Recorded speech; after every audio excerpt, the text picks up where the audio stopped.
Libertà, Giuliano Zolini, siamo qui sempre su Ragioniamoci Sopra, come sempre per parlare di cosa? Di autonomia, ma di quello che accade diciamo nei rapporti tra Stato centrale e regioni, territori e cittadini.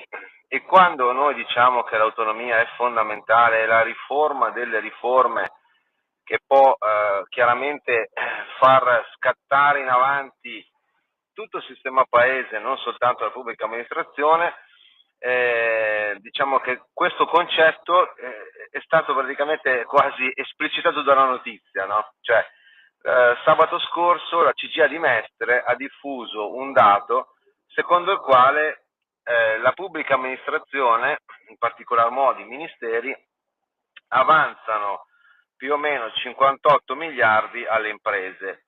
Traduciamo, ci sono diciamo delle fatture non pagate o comunque in super ritardo da parte della pubblica amministrazione, in particolare dei ministeri. Una piaga che non è nuova in Italia, chiaramente, perché lo sappiamo, c'è stato un momento addirittura 10 anni fa che eravamo arrivati quasi a 80 miliardi, cioè cifre monstre. Poi grazie anche diciamo a delle direttive europee che dicono ragazzi dovete pagare in teoria entro 30 giorni, poi questo non avviene e alla fine vediamo questi 58 miliardi, come dice la CGIA di Mestre, che sono cifre che non sono state saldate dallo Stato centrale alle imprese che hanno lavorato. 58 miliardi, uno può dire sono tanti, pochi, ma allora facciamo due calcoli. Allora, innanzitutto 58 miliardi più o meno sono 2,8% del PIL. Allora, il PIL nostro aumenta nel 2024 è aumentato mi pare dello 0,7%. Immaginate con un più 2,8 attaccato, magari spalmiamolo anche negli anni, no? Quindi alla fine dopo un 2003 comunque più o meno intorno all'1, poco più dell'1, un 2023, scusate, un 2024 con un più 0,7, mettiamo che spalmiamo un punto per gli anni, no? Saremo comunque a 1,7. Questo cosa comporta? Poi mettiamo che sia 1,7, sia stato 1,7% per quanto riguarda lo Stato centrale. Questo comporta che il deficit PIL, in base ai famosi parametri europei, il debito PIL, altro parametro molto osservato chiaramente dalle istituzioni europee, ma da noi stessi italiani, perché chiaramente in base a quello sappiamo anche lo stato di salute del nostro paese, no? Sarebbe nettamente migliorato. Uno direbbe, però sarebbe uscita la spesa. Sì, però queste fatture in teoria già sono scritte, no? Cioè, perché faccio una parentesi, noi poi siamo sia cittadini, quindi anche persone che versano le tasse, oppure siamo imprese che versano le tasse, ma nello stesso tempo siamo anche risparmiatori. Qualcuno, speriamo, da quello che si capisce, non pochi fortunatamente, che poi vanno a comprare per esempio i titoli di Stato, per mille motivi, perché uno vuole stare tranquillo e guadagnare oltre il 3% per 6-7 anni senza avere pensieri di perdere soldi e pagando anche magari meno tasse, perché ricordo che sui guadagni derivanti dalla vendita dei titoli di Stato poi c'è una cosiddetto tassa sul capital gain del 12,5% e non del 26%, come avviene, non so se io compro un'azione, poi la vendo, oppure ho un dividendo da un'azione, pago il 26% di imposte. Ma chiudendo questa parentesi, torniamo appunto al discorso dei conti, no? Se io avessi l'1,7% di PIL, che dicevamo prima, nel 2024 avrei un deficit PIL nettamente migliore, non mi romperebbe le scatole l'Unione Europea, potrei pensare di fare cosa? Potrei pensare anche di tagliare ulteriormente le tasse. Faccio un esempio, potrei pensare di aumentare le pensioni, per esempio. Potrei pensare di migliorare la situazione dei servizi che lo Stato offre, faccio un esempio, in primis la sanità.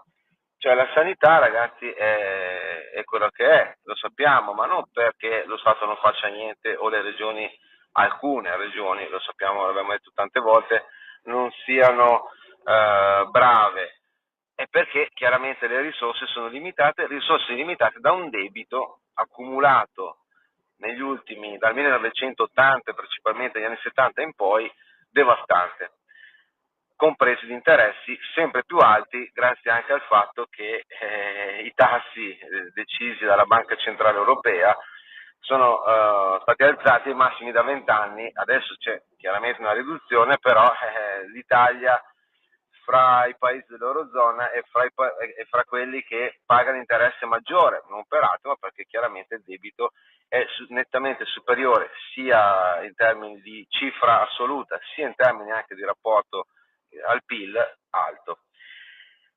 Tutto questo discorso per dire cosa? No? Che quando noi diciamo qui a Radio Libertà, a Ragioniamoci Sopra, che il fatto che lo Stato centrale, diciamo, passi tutto dallo Stato centrale, comporta anche questo, comporta il fatto che poi l'amministrazione pubblica sia lenta, sia farraginosa, come dice qualcuno, sia anche antieconomica per certi versi, nel senso che poi appunto la fattura, invece di essere pagata in 30 giorni, facciamo anche 50, viene pagata in mesi o addirittura anni, per poi accumulare complessivamente, come dice la CGIA di Mestre, un ritardo che è quantificabile in circa 58 miliardi. Signori e signore, capite benissimo che dove stiamo andando, nel senso che se invece, e lo diciamo qui fino all'incredibile, le regioni, gli enti territoriali avessero in mano la gestione, dico della politica estera per carità di Dio, non dico dell'esercito, ci mancherebbe altro, ma di altre funzioni come appunto può essere, adesso uno degli esempi è il PNRR, è ovvio che uno dei ritardi è legato anche, dei ritardi nei pagamenti è proprio legato al fatto di lavori non pagati proprio legati al PNRR. Allora anche lì si è deciso nel 2021 che il 70% di tutta la cifra, e parliamo di oltre 200 miliardi complessivi, che è questo fondo di ripartenza, chiamiamolo così, resilienza, no? Ripresa e resilienza europeo, praticamente niente, è il 70% gestito dal MEF, di fatto passa tutto dal Stato centrale o comunque da Palazzo Chigi o comunque appunto c'è un centro che è lo Stato centrale, il cuore del nostro paese, e un 30% delegato ai comuni, che però anche lì i comuni, ci sono dei comuni che sono efficienti, ma anche per le loro dimensioni. Ci sono dei comuni che sono meno efficienti, un po' per la cattiva gestione, un po' perché il personale non c'è o magari non è qualificato abbastanza, un po' perché sono piccoli e quando sei piccolo non hai magari quelle risorse, quelle capacità di intervenire e reagire che possono avere ovviamente grandi comuni. Perché all'epoca non si decise, come chiesero anche i presidenti di regione, di trasferire delle, chiamiamole così, capacità di gestione o delle materie proprio alle regioni? Alle regioni diedero alla fine poi un contentino, ricordo il governo Draghi, dicendo avete un progetto, scegliete un progetto in base ai fondi del PNRR, e c'è chi decise di fare la Hydrogen Valley, chi fece altro, però ragazzi, cioè, alla fine è come dire, ho 1000 euro, cosa ne facciamo? Andiamo in vacanza, lo diamo in beneficenza, ma mi sembra che non sia un criterio di gestione dei soldi pubblici, perché ricordiamolo che il PNRR ha una parte, diciamo, di soldi a fondo perduto e una parte invece di soldi che andranno restituiti, ovviamente magari non a un interesse di mercato, ma comunque andranno restituiti all'Unione Europea, perché l'Unione Europea non mi sembra questa gran benefattrice, lo vediamo anche nel grande dibattito se il fondo per il riarmo, dove non c'è proprio questa volontà, mi sembra di intuire, di creare debito comune per interessi comuni, in questo caso magari la difesa. La stessa roba è successa col PNRR, perché ci furono dei paesi che dissero: ah, benissimo, diamo pure anche 220 miliardi all'Italia, però me li deve restituire più di metà. Insomma. Poi dopo appunto vediamo che cosa succede: partono dei cantieri, ma ripeto, non è una questione di governo o non governo, è una questione di struttura, no, dello Stato, che l'abbiamo detto più e più volte è la madre di tutte le riforme, l'abbiamo detto anche all'inizio di questa nostra chiacchierata. Se la spesa non passa a livello diciamo territoriale, ma perché territoriale cosa vuol dire? Vuol dire che il territorio sa dove deve intervenire, no? Meglio certamente di uno Stato centrale che cosa fa? È preso da mille cose, deve gestire il PNRR, deve gestire la spesa corrente, deve gestire anche emergenze, chiaramente. Alla fine arriviamo a un ritardo nei pagamenti che vale 2,8 punti di PIL, che appunto, come abbiamo detto, porta un ritardo anche nei conti pubblici, e di conseguenza porta al fatto che lo stesso Stato centrale poi è in difficoltà nell'attuare eventuali riforme che possono essere fiscali o di migliorie, ad esempio nell'ambito sanitario. Che ne so, assumo dei medici in più, creo veramente delle case di comunità come in teoria scritto nel PNRR, poi adesso vediamo a volte che le case di comunità esistono ma sono prive di medici. E tutto nasce proprio da una inefficienza che è naturale che sia così, proprio perché, ripeto, lo Stato centrale non può fare tutto. È un po' come una persona, non può fare tutto, deve delegare alcune cose, in famiglia, al lavoro, ovunque, nessuno può fare tutto, così come lo Stato centrale non può fare tutto. Lasciare invece ai territori che possano gestire anche proprio la spesa di determinate funzioni o materie, cosa comporterebbe? Primo, che se tu paghi in ritardo, tu ente locale, tu regione paghi in ritardo, io impresa so dove andare a suonare il campanello per dire: scusi, ci sarebbero delle scadenze da rispettare, no? Che sono tra l'altro imposte dall'Unione Europea, primo. Secondo, comunque lo stesso territorio, la stessa regione avrebbe tutto l'interesse a non pagare in ritardo, no? Proprio perché avrebbe un beneficio per il proprio territorio, perché sappiamo che se un'impresa ha il liquido in base al lavoro che ha fatto, cosa fa? Paga gli stipendi, magari dà anche €1 in più ai propri dipendenti, fa degli investimenti che a sua volta portano a posti di lavoro, insomma crea benessere, e quando si crea benessere si crea anche la necessità di maggiori servizi pubblici, e quindi la regione è incentivata ad aiutare ancora di più le imprese, ma soprattutto i lavoratori delle imprese, che poi sono cittadini, no? Questo non so se mi sono spiegato, no? Però capite bene che cosa vuol dire il ritardo, che non è una questione di cattiveria di un ministro rispetto a un altro, è proprio una questione che è un sistema che non va più bene, è un sistema che in un mondo dove vediamo tra questioni internazionali varie, ma e tecnologia che avanza, è un mondo dove la velocità nelle decisioni e nelle esecuzioni di quelle decisioni è fondamentale, ma non per altro, ma per mantenere la famosa competitività di cui si parla tanto, però alla fine se ne fa, non so come dire, si paga poco, ecco, questa competitività. E quindi adesso noi ci prendiamo una mini pausa e poi vi parlo di un altro esempio di politica territoriale positiva, ma prendiamoci 5 minuti, beviamoci un bicchiere d'acqua, un caffè e poi ne parliamo. A dopo. Porta con te ovunque Radio Libertà. Scarica la app per smartphone o tablet dal tuo store o dal sito radiolibertà.net. Cosa aspetti? Eccoci amici, qui a Ragioniamoci Sopra, perché vi dicevo di un altro esempio di spesa territoriale che forse è passato un po' in secondo piano anche qui a livello di notizie, perché parliamo tutti i giorni di Trump, di Ucraina, di Unione Europea, del piano di riarmo, poi però ragazzi succedono cose che passano in secondo piano. Libero però, per esempio, proprio domenica, credo, se non vado errato, aveva questa notizia molto molto interessante, ovvero la regione, cioè o meglio, la provincia autonoma di Bolzano ha deciso in autonomia, e lo diciamo più e più volte, anzi sottolineiamolo, in autonomia, cosa che le compete, ma poi ne parleremo anche di questo, in autonomia ha deciso di alzare le pensioni minime.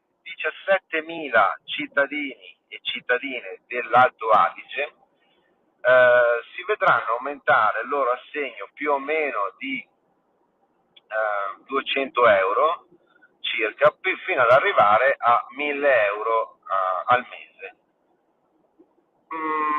Chiaramente è una notizia iper positiva per i cittadini pensionati mali minimi della provincia altoatesina, dell'Alto Adige, ed è una notizia che incredibilmente non ha suscitato alcuna polemica, no? Ma mi spiego meglio, non ha suscitato alcuna polemica, in particolare da parte di quelle istituzioni che hanno invece fatto il diavolo a quattro per anche addirittura regioni a statuto speciale come la Sardegna, hanno fatto il diavolo a quattro per contro la richiesta sacrosanta stabilita dalla Costituzione di da avere ovviamente una maggiore autonomia su 23 materie, come scritto nella Costituzione del 2001, che lo ricordiamo è stata modificata con i voti del centro-sinistra e confermata, lo ribadiamo fino alla fine, sempre confermata da un referendum confermativo, appunto, stabilito anch'esso dalla Costituzione, che ha visto vincere i sì all'epoca, ottobre del 2001, oltre 11 milioni di voti che dissero sì, a me va bene questa riforma del famoso titolo quinto della Costituzione, che prevede che le regioni possano intervenire su addirittura in maniera concorrenziale in 23 materie.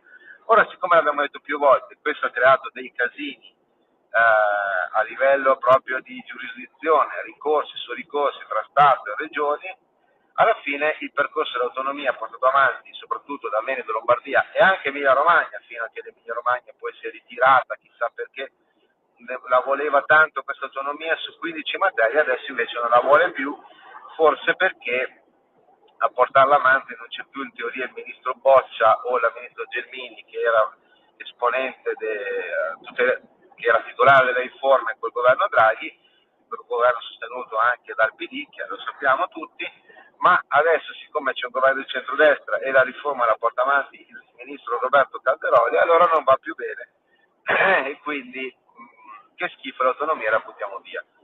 Detto questo, che lo ribadiamo sempre, bisogna sempre ragionarci sopra sulle cose.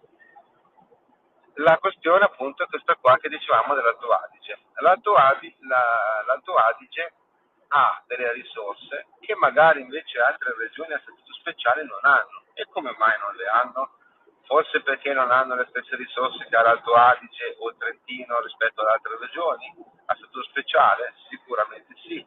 Forse perché per esempio la Sardegna o la Sicilia hanno scelto un percorso, a mio modesto avviso, non del tutto soddisfacente per quanto riguarda la tutela della loro autonomia, non peraltro perché non hanno risorse proprie, ma soprattutto alla fine c'è sempre una contrattazione con lo Stato centrale che spesso a volte, bisogna dire, non viene riconosciuta dallo Stato centrale, ma che non vede però una opposizione forte da parte poi degli esponenti politici di queste due regioni, e chissà il perché, forse perché l'autonomia non è proprio così amata magari in quei territori, chi lo sa. Invece in un territorio come l'Alto Adige invece è molto amata, anzi Trentino e Alto Adige l'autonomia viene prima di tutto, lo sappiamo benissimo, e quindi cosa succede? Che in autonomia dicono ragazzi, qua abbiamo delle persone che, siccome l'Alto Adige tra l'altro è la provincia più cara d'Italia, la benzina, il carburante costa di più che in altre parti d'Italia, ma la stessa inflazione fra le più alte d'Italia è proprio Bolzano, è ovvio che ci sono delle persone, dei pensionati, in questo caso con la minima, che non arrivavano, facevano molta fatica ad arrivare a fine mese. E quindi per 17.000 persone arriverà questo aumento di oltre 200 euro che garantirà loro 1.000 euro al mese. Magari non diventeranno ricche, ma sicuramente non diventeranno più povere di quelle che sono. Allora uno dice, ma come mai l'Alto Adige può farlo e invece altre regioni non possono, magari avendo anche le risorse, dare 100 euro in più al medico, dare 100 euro in più, non so, al postino, all'insegnante, a qualcuno che lavora nel proprio territorio e che invece dice, cavolo, non riesco più a stare qua perché i costi della vita sono più alti e devo mollare e andare via.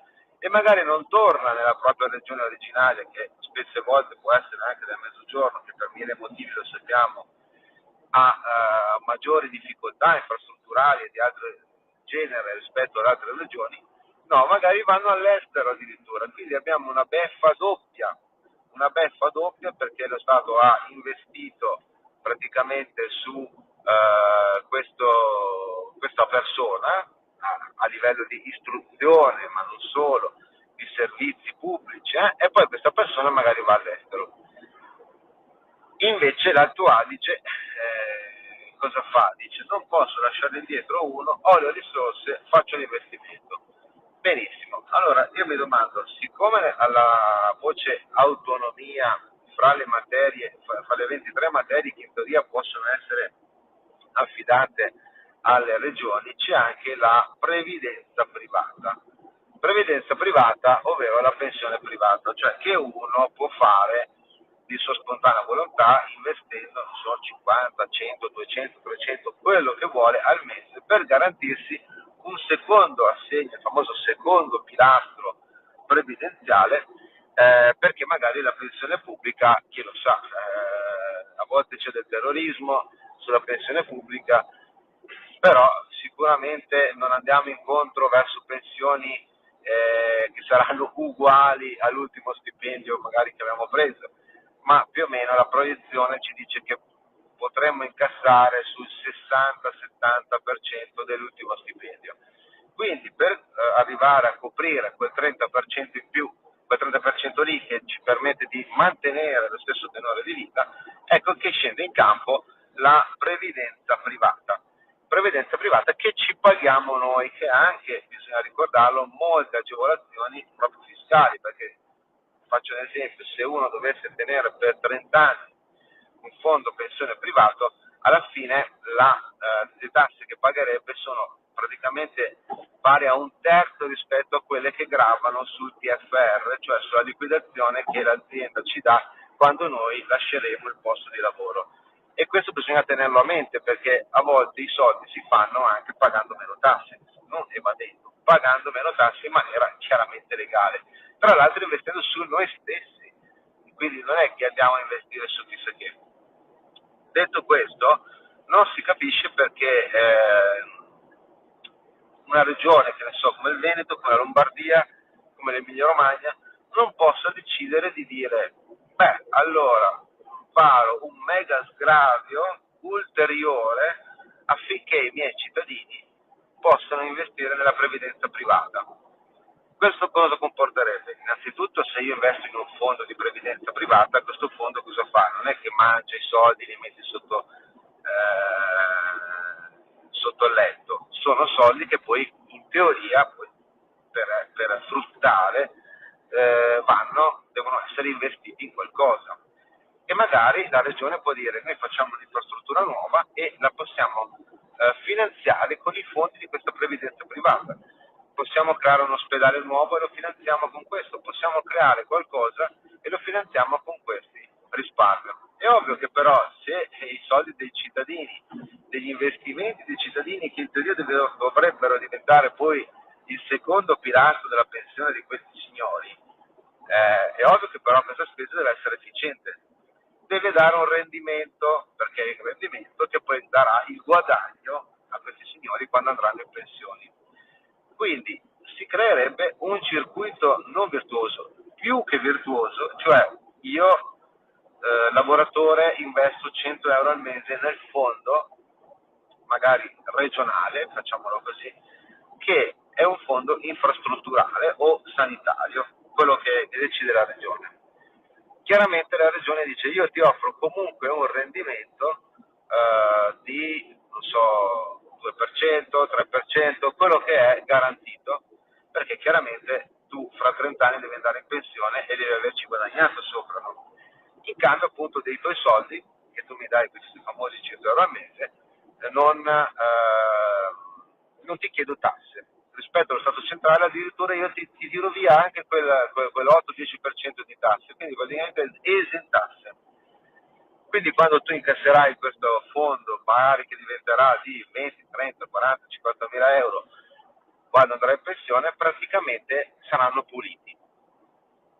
Insomma, ragazzi, cioè, questo è un circuito virtuoso che nasce da un pilastro, scusate, da una materia che in teoria potrebbe essere attuata adesso, ed è una forma di autonomia, lo ripetiamo, autonomia.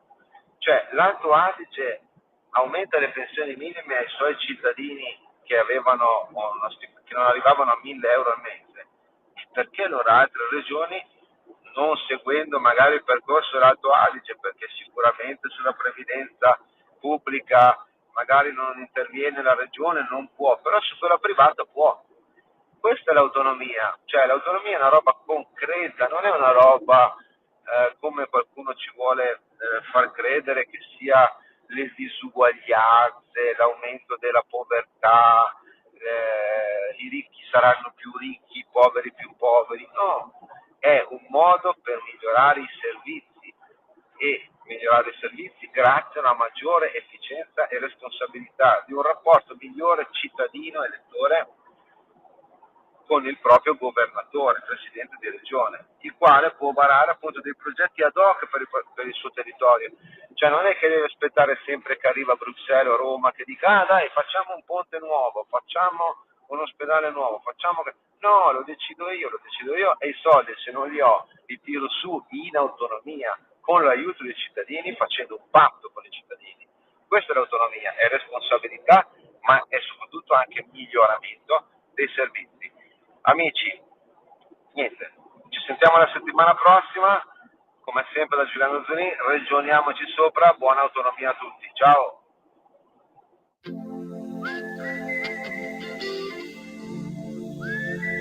Avete ascoltato? Ragioniamoci sopra.